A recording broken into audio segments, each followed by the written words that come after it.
He visto también la gloria de Dios y mi fe también se ha solidificado en este tiempo.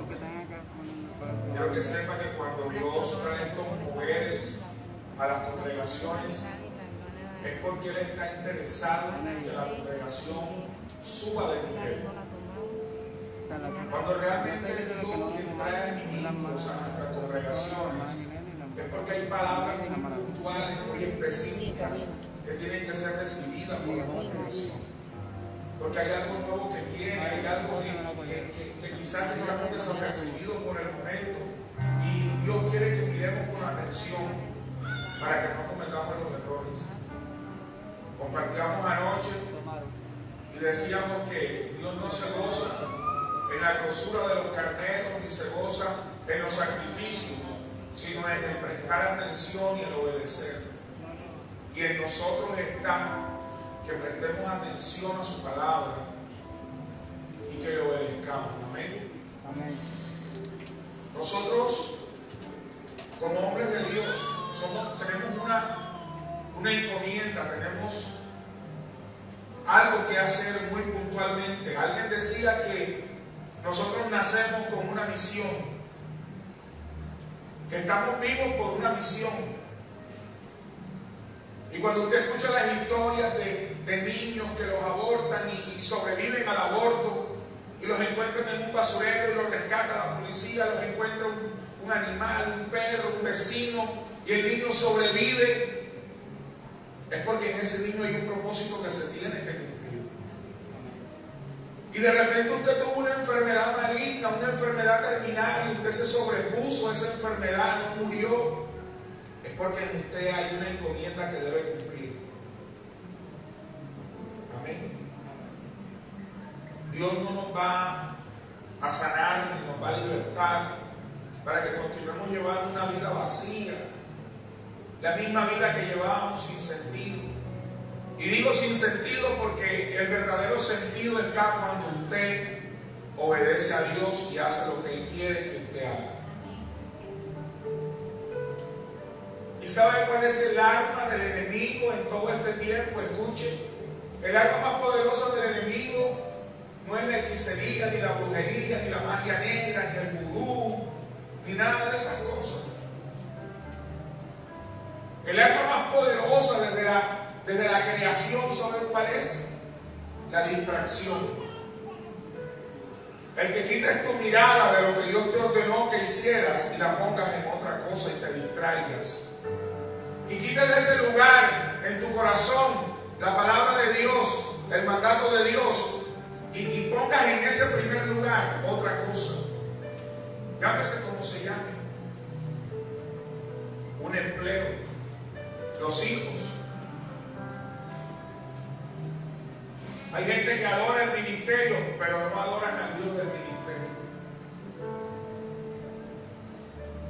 Les encanta cantar, les encanta hacer cosas para Dios, pero no adoran a Dios. Y se distraen. Y la relación se daña. Yo le hago una pregunta a la congregación Casa de Pan de Cartagena. ¿Usted sabe por qué Dios lo tiene aquí? ¿Tiene usted claro por qué Dios lo trajo a este lugar y hasta el día de hoy, a pesar de tantas cosas que usted ha vivido, usted sigue ahí? ¿Cree usted que eso es por casualidad?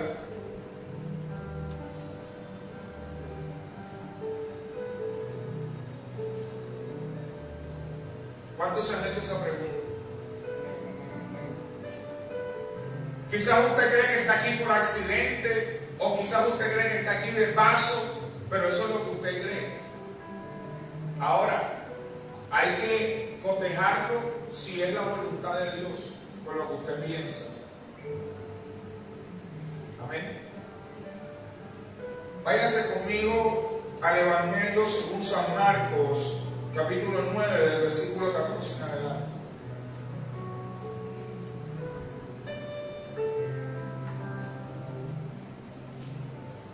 ¿Ya lo encontró? San Marcos en el Nuevo Testamento. San Marcos es el segundo libro del Nuevo 9, versículo 14.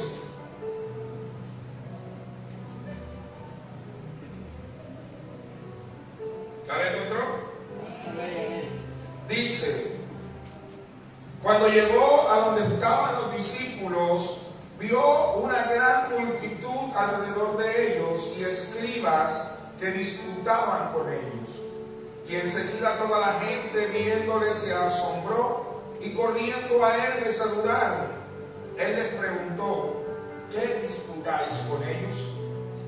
Y respondiendo uno de la multitud dijo: Maestro, traje aquí mi hijo, que tiene un espíritu mudo, el cual donde quiera que le toma le sacude y echa espumarajos y cruje los dientes y se va secando.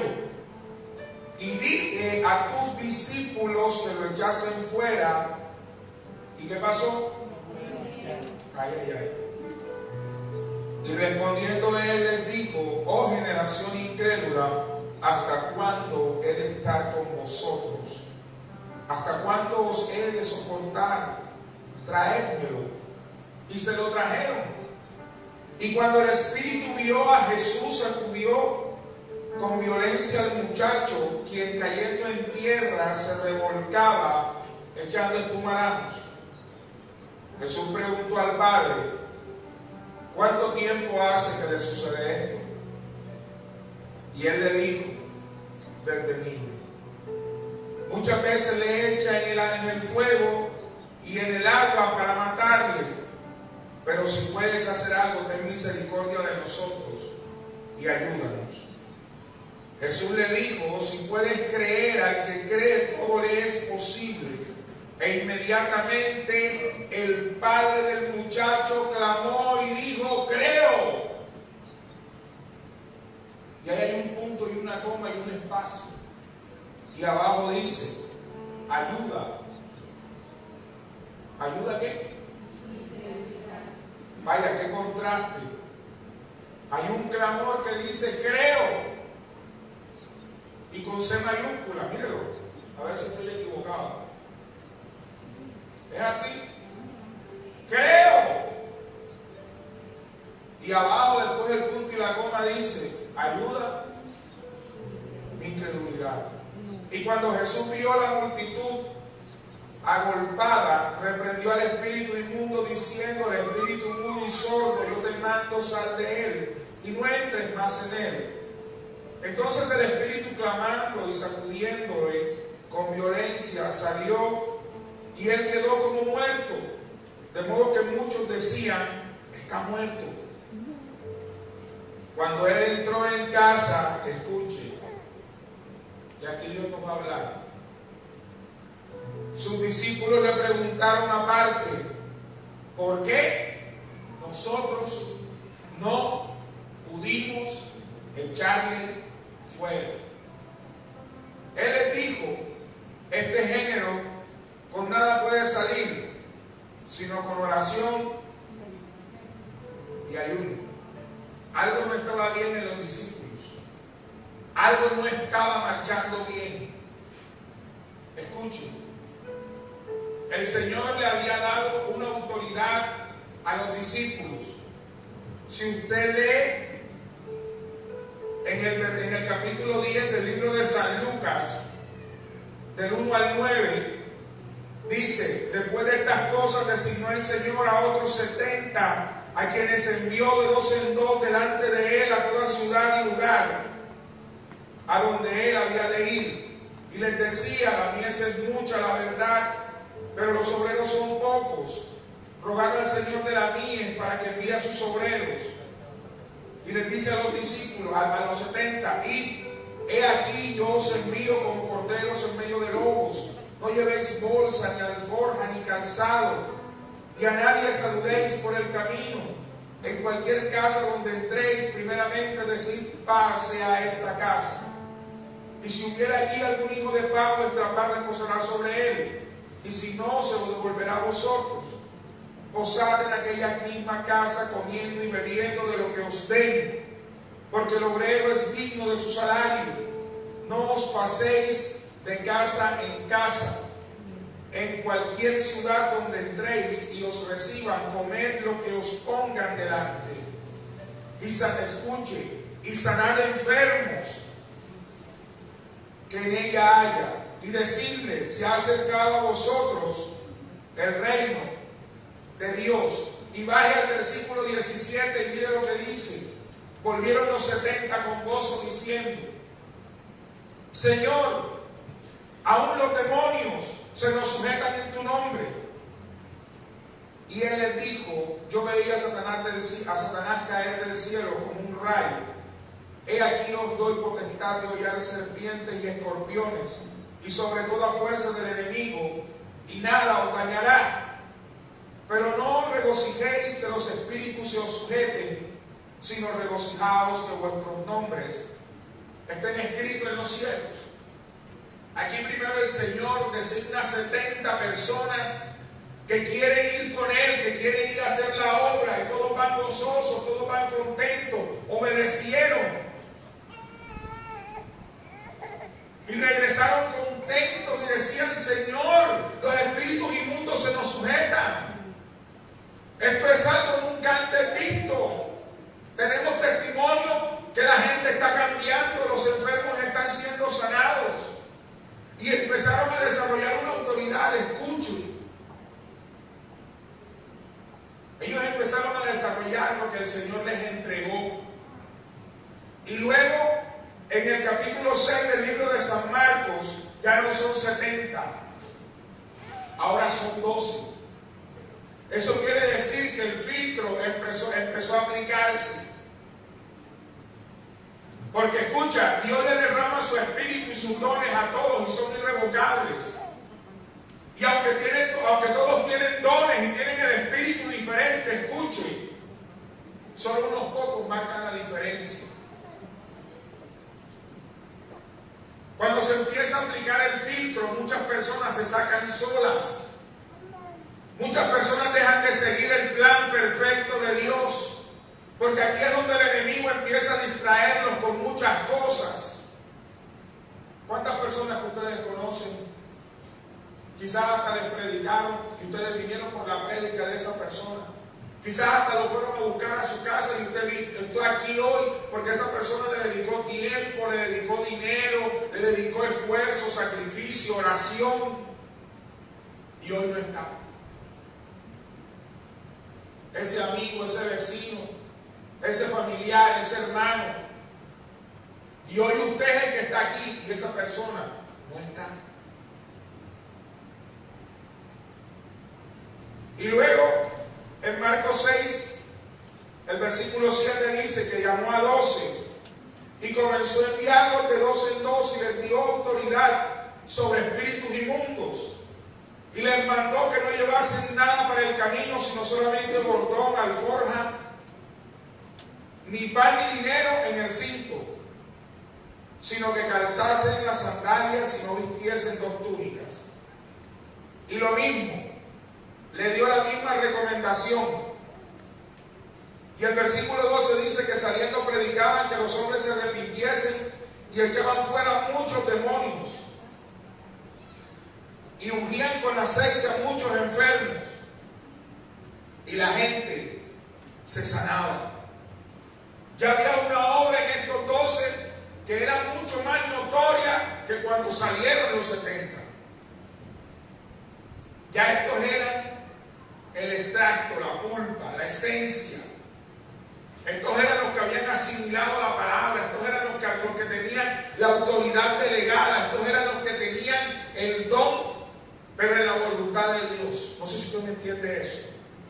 Usted puede tener el don, pero puede estar haciendo cosas para Dios en su voluntad. Usted tiene el don, pero usted no tiene un llamado pastoral y quizás usted se puso a abrir una obra y eso no fue lo que Dios le mandó a hacer.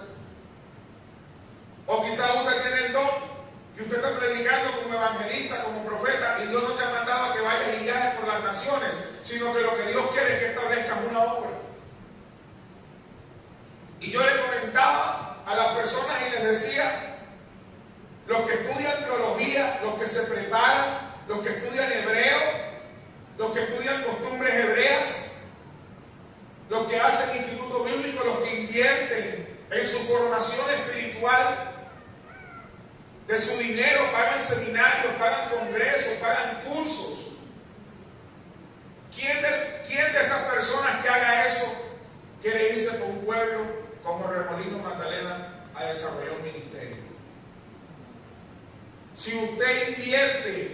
y paga un curso de teología y paga en la universidad una carrera de teología y se gradúa como teólogo, estoy seguro que en su mente mínimo usted va a querer poner una iglesia en Boca Grande. Mínimo usted va a querer poner la iglesia en uno de los mejores barrios de Cartagena o de su ciudad. Mínimo usted va a querer desarrollar un ministerio internacional. Mínimo usted va a querer irse para Estados Unidos y ser reconocido por todos los pastores a nivel mundial. Mínimo su proyección quiere ser a nivel mundial, que lo reconozca todo el mundo y que usted salga en televisión, en las revistas cristianas y que todo el mundo hable de usted. Porque ese es el deseo del hombre en su corazón. Acuérdense en la torre de Babel, ¿qué dijeron? Construyamos una torre, subamos hasta el cielo y engrandezcamos nuestro nombre por si fuésemos esparcidos sobre toda la tierra. ¿Qué fue lo que dijo Satanás en su corazón? Subiré y seré igual, y ahí estableceré el reino igualito, enfrente, sí, frente con frente, a donde lo tiene Dios.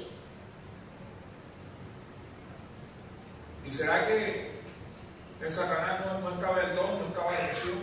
Claro que la tenía. Pero se distrajo por un momento y empezó a mirar otras cosas.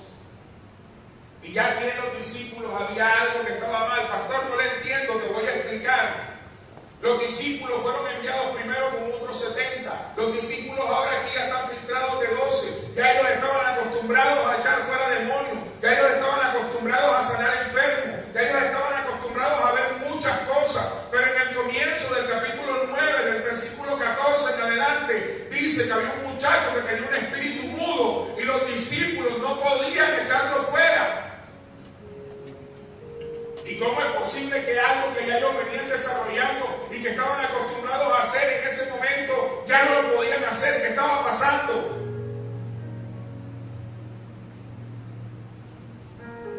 Y había tremenda pelea, había tremenda discusión, había una disputa entre los fariseos y los discípulos. Y quizás los fariseos decían: oye, yo sí sabía que eso que ustedes hacían era mentira. Yo sí sabía que esas personas que ustedes decían que sanaban, eso era embuste, eso que ustedes le están pagando. ¿Por qué no sanan a ese muchacho ahora? Para ver, dale, sánalo para ver si es verdad. Y los discípulos oraban en el nombre de Jesucristo y no podían. Había algo que estaba pasando en el interior de los discípulos que no le permitía que el Espíritu Santo fuera y se moviera con poder.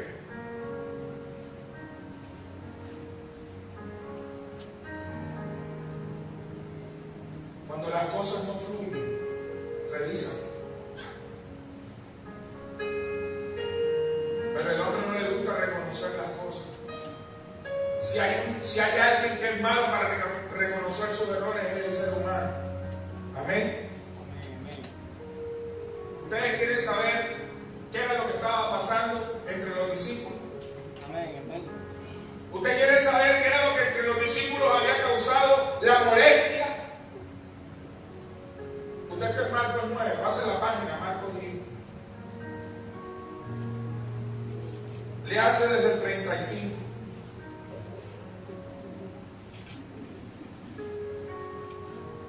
¿Ya lo tiene? Entonces Jacobo y Juan, hijos de Zebedeo, se le acercaron diciendo: Maestro, querríamos que nos hagas lo que pidiéramos. El 37. Ellos le dijeron: concédenos que en tu gloria, escucha, presta atención, nos sentemos el uno a tu derecha y el otro a tu izquierda. Entonces Jesús les dijo: no sabéis lo que pedís. Podéis beber del vaso que yo bebo, o ser bautizado con el bautismo que yo soy bautizado. Ellos dijeron: podemos. Jesús les dijo: a la verdad, del vaso que yo bebo beberéis,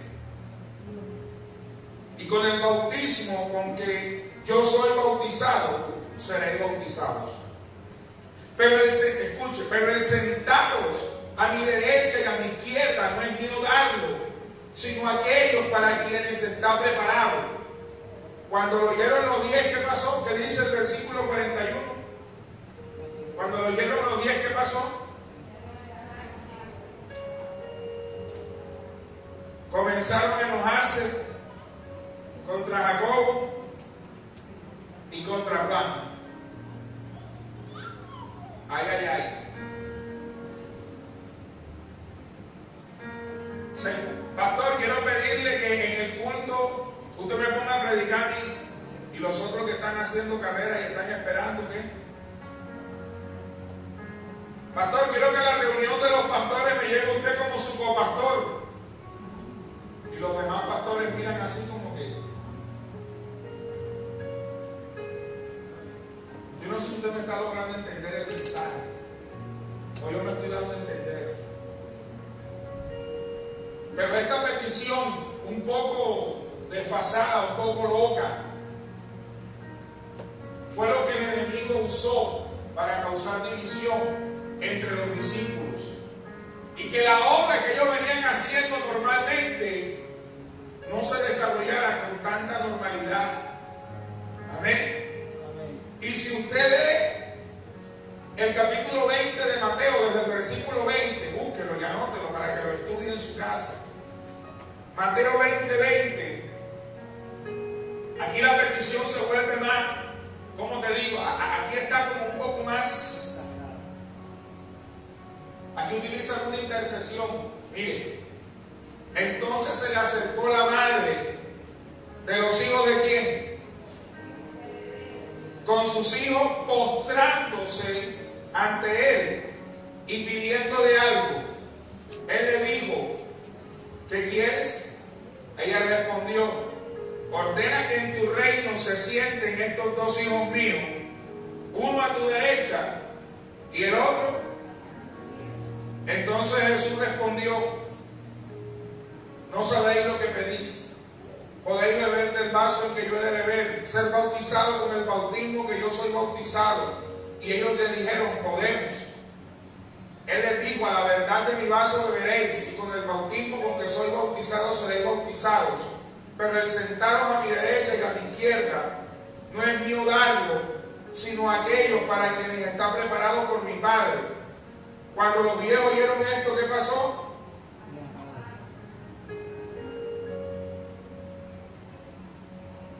Los 10 no dijeron nada. Los 10 no manifestaron su descontento. Pero cuando el muchacho endemoniado llegó con el espíritu mudo, ¿quiere que le diga algo? Pasó lo que pasó ahorita con la selección Colombia, que perdieron 6-1.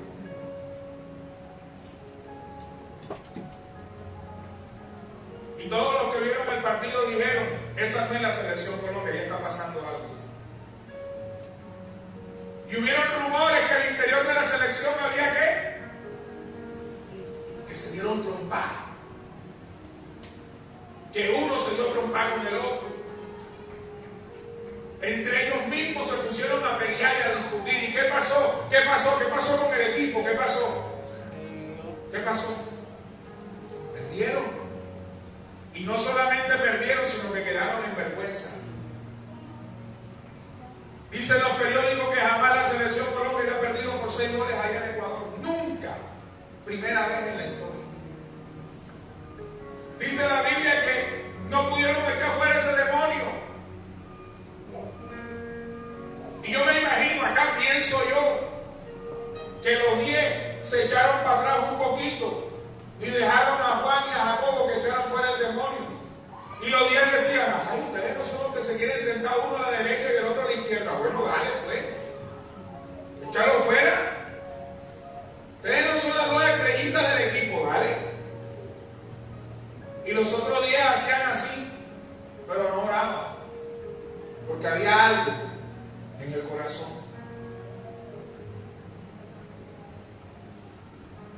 Y se formó una pelotera grande. Los escribas empezaron a contender con los discípulos. Y los discípulos decían, pero si nosotros salimos 70 y oramos y la gente se sanó. Y después fuimos de dos en dos, cuando nos envió a los 12 también hicimos lo mismo. ¿Qué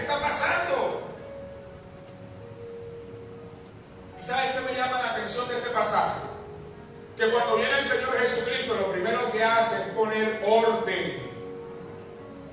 Y muchas personas lo que necesitan es esperar que Jesucristo ponga en orden su vida. Porque aunque tienen el don, aunque tienen el ministerio, no están haciendo la voluntad de Dios y se han distraído y están haciendo otras cosas, o escuchen, han dejado de hacer lo que les toca.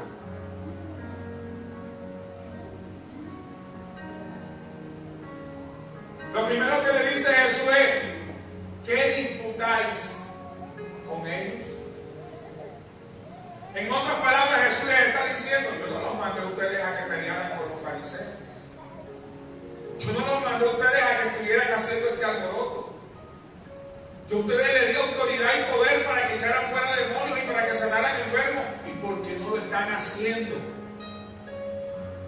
Y es tanta la molestia que el Señor le dice: generación incrédula, perversa, ¿hasta cuándo? Porque cuando tú desobedeces lo que Dios te encomienda hacer, el Señor se va a molestar contigo.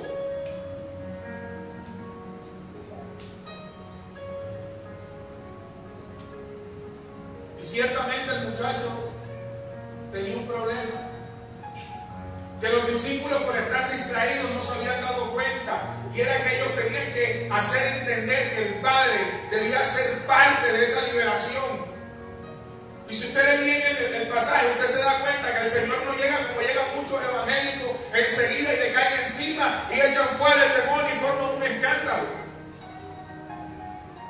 Cuando el Señor manda a traer al muchacho, el muchacho empieza a convulsionar y el Señor lo deja quieto. ¿Y qué hace? ¿Qué hace? ¿Qué hace? Llama al papá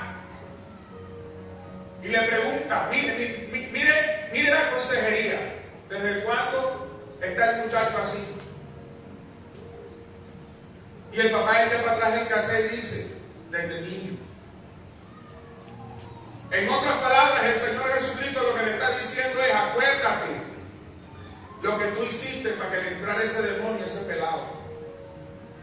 Porque muchas veces los padres atamos a nuestros hijos con nuestras palabras. Acuérdate cuando lo disfrazaste en carnaval de diablito. Acuérdate cuando en Halloween le pusiste el disfraz de bruja. Acuérdate cuando lo disfrazaste. Acuérdate cuando le hiciste. Y le entregaste a tu hijo a Moloch y no te diste cuenta. Y Moloch hoy está reclamando esa entrega. Y por eso es que el pelado es inquieto, desordenado, no hace caso, desobediente. Es un problema. Y tú quieres que milagrosamente los discípulos o el pastor o los líderes pongan su mano milagrosa y el pelado quede ya libre de esa angustia. Aquí Jesucristo está trayendo el Padre también a la liberación, porque Él tiene que hacer parte de la liberación. Al primero que hay que liberar es al Padre, escucha. Y el Padre arrepentido dice: si puedes ayudarnos, ten misericordia. Y Jesús le dice: para el que cree todo es posible. Y él exclama enseguida: creo. Y yo me imagino que en ese pasaje Jesús se lo quedó viendo así como quien dice: ¿de verdad tú crees? Y cuando Jesús lo mira así, él se da cuenta como que la fe no es tan grande y dice: ayúdame, ¿qué?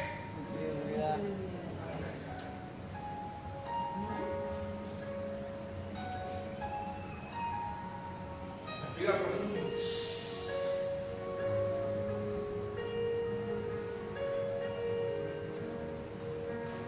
Hermano, y usted que claro, pastor, yo creo que sí, que Dios y tal, y sí, cómo no.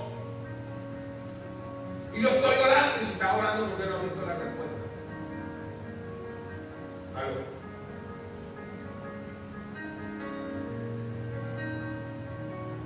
Amén. Amén, amén. Cuando Dios permite estas cosas es porque Dios quiere llevarte a un nivel espiritual. ¿Quiénes son los que están pidiendo sentarse uno a la derecha y otro a la izquierda? Juan y Jacob. Los que fuimos a la campaña, que predicamos de la hija de Jairo, cuando Jesús echó fuera a todo el mundo de la casa de la hija de Jairo, ¿a quiénes fueron los únicos que dejó entrar? ¿A quiénes? ¿A quiénes? ¿A quiénes? ¿A quién? Se les olvidó. a Juan, ¿y a quién más? ¿Y a quién más? Y a Jacobo.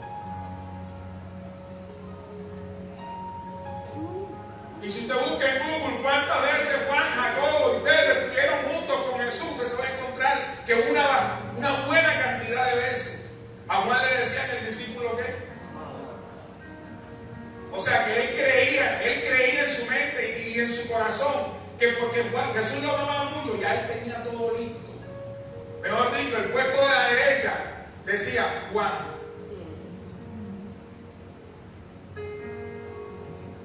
Detuve la teología.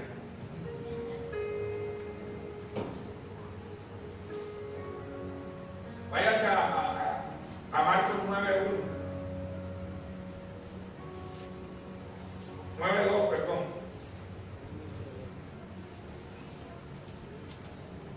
¿Ya lo encontró? Amén. 6 días después, Jesús tomó a quienes? A Pedro, a Jacobo, ¿y a quién más? Ay, ay, ay. Y los llevó aparte solos a un monte alto. ¿Dice qué? Y sus vestidos se volvieron resplandecientes, muy blancos como la nieve, tanto que ningún lavador en la tierra puede hacer tan blancos. Y les apareció Elías con Moisés, que hablaban con Jesús. Pedro entonces dijo a Jesús: Maestro, bueno es para nosotros que estemos aquí y hagamos 3 enramadas. Pedro también tenía el mismo deseo que hace allá arriba en el cielo, a la derecha, a la izquierda, y hace una enramada y se queda ahí también. Lo que pasa es que Pedro no lo expresó, pero el corazón de Pedro también estaba como el de estos dos muchachos. ¿Sí se da cuenta? ¿Qué está diciendo Pedro? Hagamos una enramada y quedémonos aquí. Y los otros dos muchachos que decían: Señor, uno a la derecha y el otro a la izquierda. Porque el hombre siempre eso es lo que quiere. El hombre desea la fama, el poder, ni siquiera el dinero, el poder de controlar las cosas, de que se haga lo que yo digo. Cuando el enemigo tentó a Jesús, ¿qué le dijo? Todos estos reinos me han sido dados y te los entregaré si postrado me adoras. Ay, ay, ay. ¿Quieres ministerio para hacer lo que Dios te encomendó? ¿O quieres ministerio para ser alabado? Para ser reconocido. Para demostrar que tú sí puedes. Y que eso que dijeron esos 2 o 3 líderes de ti en la otra iglesia, eso no era así. Tome aire nuevamente, respire. No vaya a hacer que ese tarugo le vaya a hacer daño y se vaya. Amén.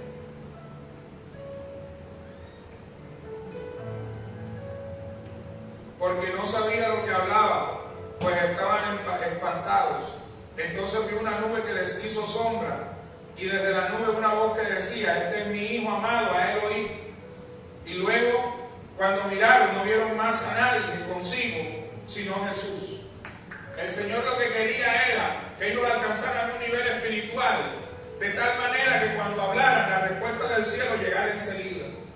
Jesús se transfiguró y una nube les habló y le dijo: Este es mi hijo amado. Tú vas a alcanzar un nivel espiritual. No cuando te invitan a predicar a las iglesias y tu nombre sale en los flyers y en los panfletos y en Facebook y en Instagram. Y veo al pastor, a la pastora, y que ya no eres el hermano, sino la pastora, el pastor, el evangelista, el profeta, el apóstol. No es ahí cuando tu ministerio sube de nivel. Tu ministerio va a subir de nivel. Escucha, cuando tú hagas lo que Dios te encomendó. Tu ministerio va a subir de nivel cuando tú ores y la respuesta venga derechito del cielo. Tu ministerio sube de nivel cuando tú no tienes que espelucarte ni hacer tantas cosas para que Dios te entregue lo que le estás pidiendo. Pero si se lo vas a dar, hazlo con gozo.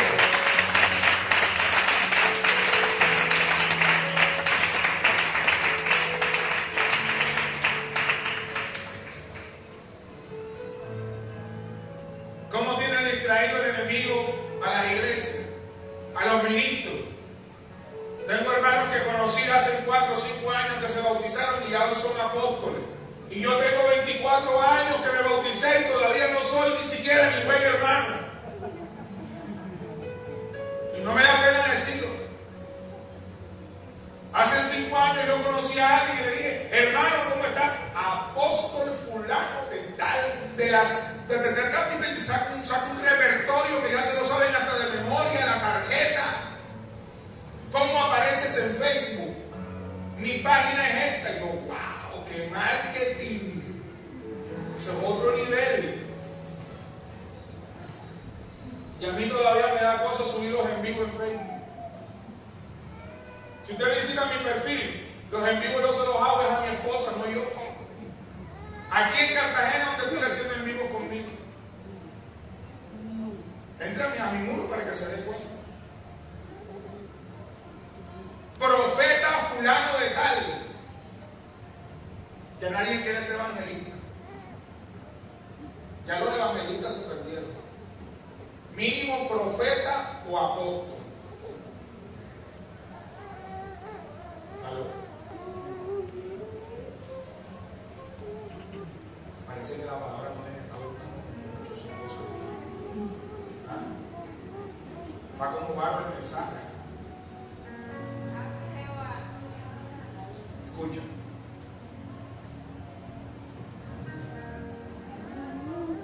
Dios quiere que tú no te metas en esa cuadrícula. Dios quiere que tú no entres por ese lado.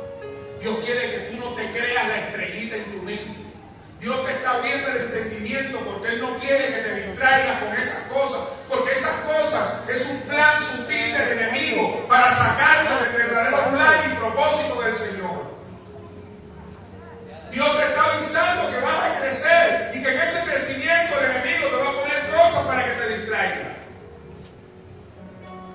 Y quizás tú te has visto hasta el día de hoy que no has crecido nada, pero vas a empezar a crecer. Antes tenías que orar 1 hora para echar fuera un demonio y ahora nada más con 2 minutos el demonio se va a ir. Antes tenías que meterte 7 días en ayuno para que una persona recibiera la sanidad y ahora solamente por teléfono vas a hablarle y vas a recibir la sanidad. Pero Dios no quiere que te creas la última Coca-Cola del desierto. Dios no quiere que te creas la última arepita del Uruguayo. Dios quiere que conserves el mismo corazón humilde con el que el pastor Humberto te conoció hace 3 o 4 años.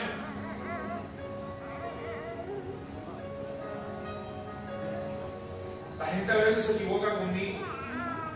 La gente a veces me ve y me miran así como que. Pero cuando me escuchan, cuando me ven actuar, ay, ay, ay. Deja que sea Dios quien lo sorprenda. Que no sea tu imagen la que lo sorprenda. Porque de pronto proyectas una imagen que por dentro no tienes.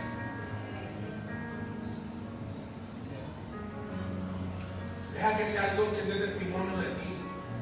No pidas sentarte a la derecha ni a la izquierda. No pidas hacer enramada porque todavía no has construido nada. Más bien empieza a construir tu bienestar y tu ministerio. Pablo decía, padece como buen soldado las penurias. Padece como buen soldado. Pero aquí nadie quiere padecer. Aquí todo el mundo quiere estrato 5 o 6.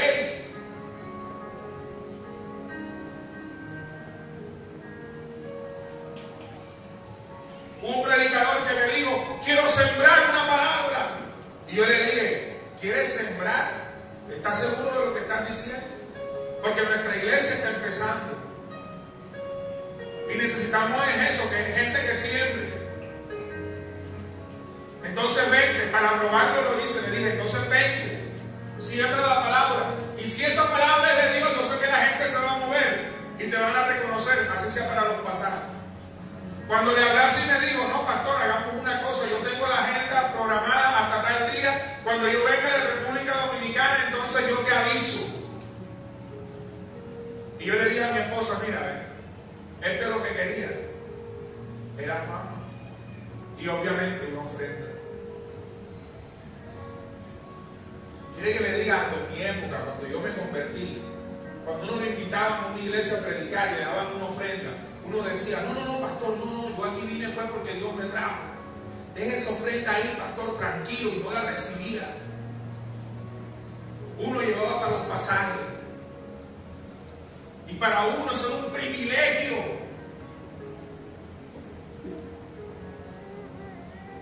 Pero ahora hay tarifas. ¿De cuánto es tu tarifa para predicar? No, yo estoy en los 150,000 pesos. No, yo estoy en 500. Porque es que ya yo fui a República Dominicana. Escuche, yo he tenido para allá a República Dominicana. Pero ¿qué voy a hacer yo a República Dominicana si Dios no me ha mandado a coger para allá? Alguien me invitó que fuera a Ecuador. Lo que voy a hacer yo a Ecuador, si mi Dios todavía no me ha dicho que coja para Ecuador. Y puedo ir y tal, y en Facebook, y el pastor Humberto en Ecuador.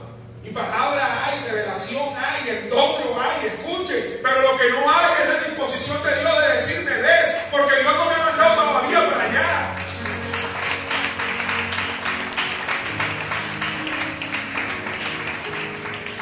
Hay que esperar el tiempo.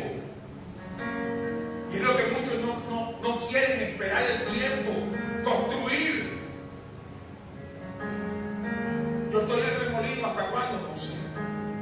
Pero allá vivo, vean, bien. Estoy contento de estar en Remolino, me la estoy gozando. Disfruto mi ministerio. Pero pregúntame cómo empezamos. Y quieres que te diga algo. Esa autoridad en Remolino, la pastora Lorena y el pastor Javier se la ganaron. Porque todo el mundo se dio cuenta cómo llegamos. Todo el mundo se dio cuenta de lo que teníamos. Y todo el mundo se ha dado cuenta cómo Dios poco a poco, paso a paso, no, paso a paso, nos ha dado lo que necesitamos. Y a la gente le digo que esa congregación no es nuestra. Esa congregación es del Señor. Si nosotros algún día nos vamos a coger la silla, el sonido y los micrófonos y lo vamos a montar en una chalupa y nos vamos a ir. Ahí quedan.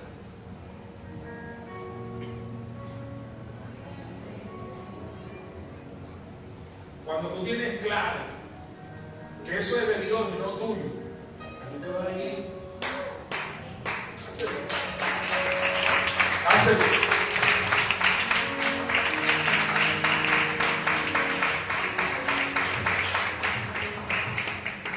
Y la pregunta, escucha, porque ahí hay una espinita. La pregunta, Marcos 9, 28. Búsquelo. Marcos 9, 28, búsquelo.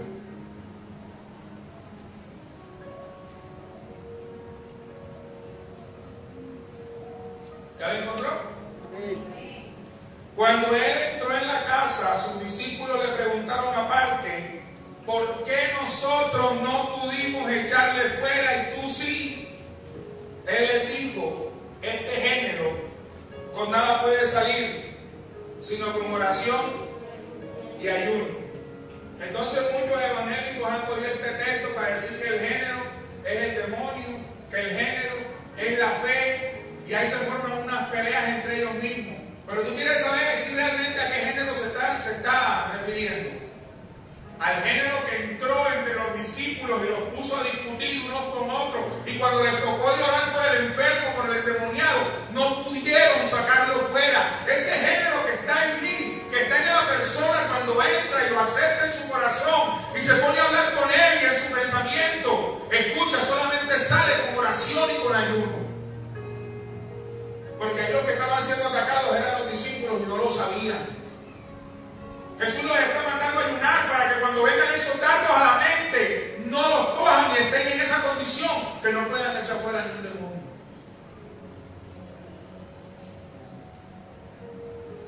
Y de ahí han salido una cantidad de doctrinas que el ayuno, que la oración, que para que los demonios salgan, escuchan. La Biblia es clara cuando dice que el demonio tiene que salir en el nombre de Jesucristo, sin tú tanto espelucarte. Jesús le mandaba a salir los demonios ¿en qué? En silencio. A Jesús no le gustaba el show no es de Jesús. ¿Cuántos shows hizo Jesús en la Biblia? hizo el enemigo en la Biblia. El endemoniado gadareno. Todo el pueblo se dio cuenta que los cerdos se desparramaron por el barranco. Se fueron y se tiraron. En el libro de los Hechos, los hijos de un tal Exeba salieron desnudos, 10, y fueron correteados por un solo demonio. Y todo el pueblo se dio cuenta. El espíritu de adivinación en el libro de los Hechos que tenía la sierva de los griegos, que todos los días le decía a los discípulos, a los apóstoles, ahí van los hombres del Señor y tal. El enemigo lo que busca es el show. Jesús nunca hizo show. Cuando usted está conectado con el Señor, usted sabe que su tiempo llega. Yo aprendí esto en Malambo, escuchen. Hubo un tiempo que su pastor estaba un poco bajo económicamente y fue mototaxista. Y el primer día salgo yo a las 5 de la mañana y me parqué en una esquina en Malambo. Y me encuentro a un evangelista amigo mío que también estaba desarrollando esa labor. Y yo veía que la gente llegaba y cogía acá a todos menos a mí. Y ya estaba desesperado, molesto, mareado, intranquilo, no tenía paz. El evangelista había ido y venido como 2 o 3 veces y yo todavía no había despegado la hoja la primera vez. Y él me queda mirando y me dice: mi hermano, a usted le llega su turno, no se preocupe. Dios te está enseñando algo. Y yo, escuche, le confieso, en aquel entonces yo lo consideraba menos que yo. Yo era el mejor dicho, el teso de la película, el bravo, el protagonista. Pero yo le hice caso y me quedé quieto, me calmé, respiré. Y ahí cuando respiré y me calmé, estaban todos ahí reunidos. Y vino una señora directamente donde estaba yo y me dice: niño, ¿será que tú me llevas a Malambo? Yo le dije: claro, doña Montes. Me llegó mi turno. Y quizás ellos habían ido 2 o 3 veces allá a la entrada y habían regresado. Pero la carrera que me tocó a mí compensó lo que ellos habían hecho 3 veces. Yo lo hice en una sola vez. Aprendí de mi amigo Hernán Darío Herrera. A todos nos llega nuestro turno. Dios no es injusto. Tu turno te va a llegar. Colócate sobre tus pies.